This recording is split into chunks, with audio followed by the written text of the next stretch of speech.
niya yon. Tama po ba? Sino nga yung kalaban niyang higante? Si Goliath. Pero alam niyo po ba, meron siyang isang higante na hindi niya napagtagumpayan. May higante siya na kinalaban at hindi niya ito nagapi. Kinakailangan niya ng isang Abishai para mapagtagumpayan ito. Isang Abishai. Pero isa dito sabi, pangalan ni Abishai ay Father of a Gift. No, tayo nga, ang bawat isa ay isang gift mula sa ating Panginoon at gamitin natin yung gift na nasa sa atin. At sabi sa 2 Samuel 21:15 to 17, sulat nyo na lamang po. Hindi ko po nailagay dyan. 2 Samuel 21:15 to 17. Moreover, the Philistine had yet war against Israel, and David went down and his servant with him, and fought against the Philistine, and David waxed faint.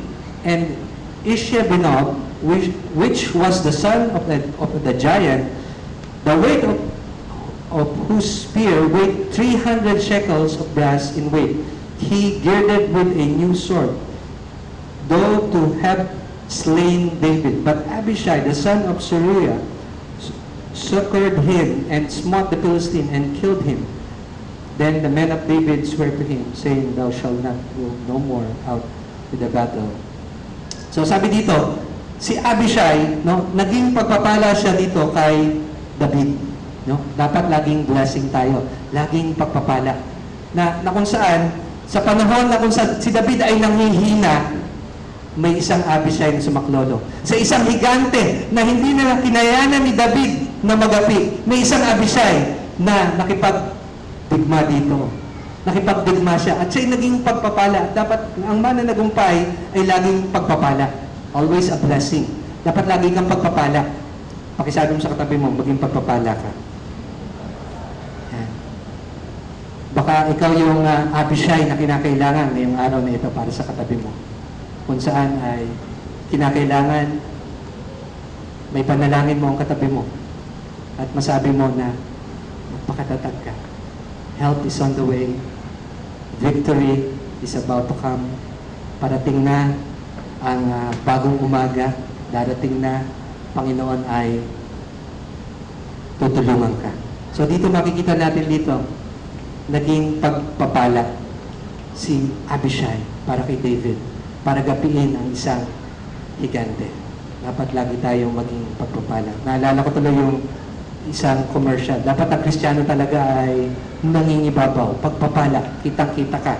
Kung sabi ng commercial, bakit ba tayo ay laging bumabangon? Parang yung commercial. No? Bakit ba lagi tayo bumabangon? Kasi, sabi nung may hawak na mug, sabi niya, kasi ang katatagan natin, laging nangingibabaw. Ang paniniwala natin, itatayo, laging nangingibabaw.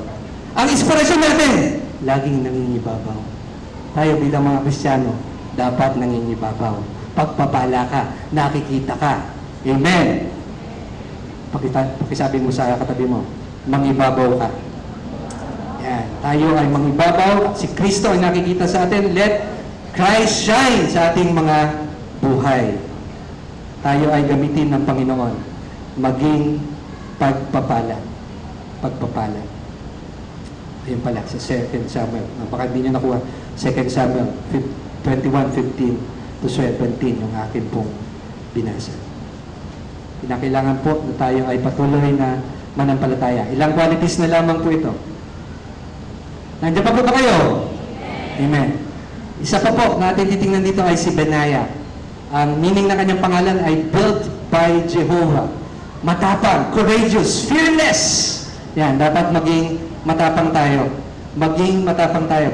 Then Benaiah, the son of Jehoiada, the son of a valiant man of Kabzeel, who had done mighty deeds, killed the two sons of Ariel of Moab. He also went down and killed a lion in the middle of a pit on a snowy day.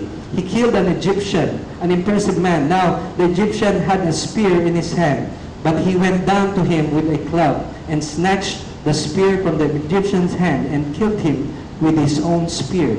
These things Benaiah, the son of Jehoiada, did and had a name as well as the 3 mighty men. He was honored among the 30, but he did not attain to the 3. And David appointed him over his guard. So makikita natin dito, isang mighty man, matapang, courageous. Naalala ko yung isang babae na kung saan ay nagbabakasyon sila kasama ang kanyang asawa na pumunta at nagmamadali, pumasok sa dentista. Sabi niya, Dok, kailangan niyo na pong bunutin ng ipin na ito. Kahit wala na pong anesthesia, kasi po nagmamadali po kami ng aking asawa. Sabi nung doktor, aba, napakatapang mong babae ka. Alin ba ang bubunutin? Han, pakita mo yung ipin na bubunutin sa'yo. Minsan tayo ay matapang pag ang iba. Iba ang, parang, here am I, send him! No? Tutulak mong ganun. Here am I, send him. Matapang tayo pag yung sa iba no? Parang yung aso natin, kahol yan ng kahol pag naandyan kayo. Pag wala kayo, madaling matatakot siya. No? So, tayo ay maging matapang, courageous, makipagbaka. 1 Corinthians 15:58, sabi, therefore, my beloved brethren, be steadfast, unmovable, always abounding in the work of the Lord. Hallelujah. Abounding in the work of the Lord. Be steadfast, unmovable. Matapang talaga tayo sa gitna ng mga pagsubok. Hindi tayo umaatras, ating ipinaglalaban ang nararapat, tayo ay maging matapang. Pakisabi mo nga sa katabi mo, maging matapang ka. Bakit? Ito, naalala ko po ito, sinasabi ni Pastor Jerry, the late Pastor Jerry, nung kung saan ay nakita ko. Sabi niya, ito yung binabanggit niya sa Revelations 21:8. Sabi doon, kaya mahalaga yung magiging yung courageous o matapang. Kasi sabi doon, 21:8, ito sinabi niya, natandaan ko ito. Sabi, but the fearful and the unbelieving and the abominable and murderers and the warmongers and sorcerers and idolaters and all liars shall be their part in the lake which burneth with the fire and brimstone, which is the second death. Sabi, ang nauna doon sa listahan, yung coward, yung matatakotin. Yun yung una sa listahan na ilalagay daw doon sa lake of fire, sa dagat-dagatang apoy. Kaya kung tayo ay matatakotin, baka yung maging mitya para ikaw ay mapunta dun sa dagat-dagatang apoy. Kaya maging matapang ka na nga ngayon. Harapin mo ang bawat pagsubok.